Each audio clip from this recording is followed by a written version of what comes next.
నా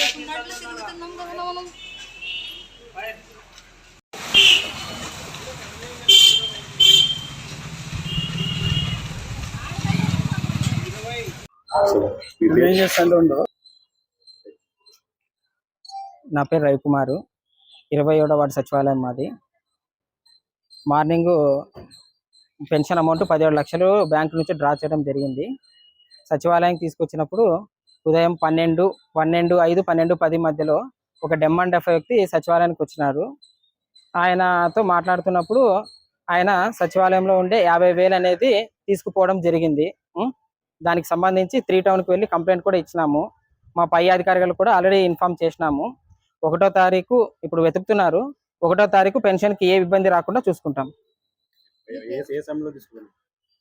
12:05 నుంచి 12:10 లేదా 12:15 మధ్యలో. సచివాలయం ముందు CCTV ఫుటేజ్ ఉంది. దానికి కూడా ఆల్రెడీ చూసినారు. కానిస్టేబుల్స్ ఆల్రెడీ దాన్ని చూస్తున్నారు. 27వ వార్డు సచివాలయం. అమౌంట్ మిస్ అయింది 50,000. తెచ్చిన అమౌంట్ 17 లక్షలు. మిగతా అమౌంట్ మొత్తం ఉంది. 1వ తారీఖు పెన్షన్కి ఏ ఇబ్బంది కలగకుండా చూసుకుంటాం. అంటే మీరు లోపల పెట్టినప్పుడు మామూలుగా ఇప్పుడు ఆ దొంగ తీసుకెళ్తే మొత్తం క్యాష్ అనేది తీసుకోవాలి, దాంట్లో హాఫ్ క్యాష్ తీసుకోవాలి. నేను టేబుల్ మీద లెక్క పెడుతున్నాం, మొత్తం సంచిలోనే ఉంది. టేబుల్ మీద లెక్క పెడుతున్నప్పుడు అప్పుడు తీసుకుపోయినారు ఆయన. మీరు అక్కడ లేరా? అక్కడే ఉన్నాం. తీసుకొని పరిగెత్తుకెళ్ళిపోయాడు. తీసుకొని పోయినారు. ఆయన టేబుల్ మీద పేపర్ పెట్టినప్పుడు గమనించలేదు, పేపర్ కింద ఉంది. మేము వెంటనే చూసుకున్నాం.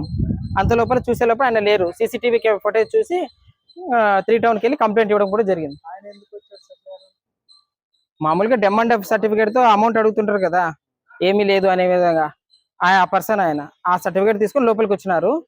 అదే లేదు, అమౌంట్ ఏం లేదు, బయటికి వెళ్ళండి అంటున్నాము. ఆయన అట్లే మొండిగా ఉన్నారు. అప్పుడు జరిగింది ఇది.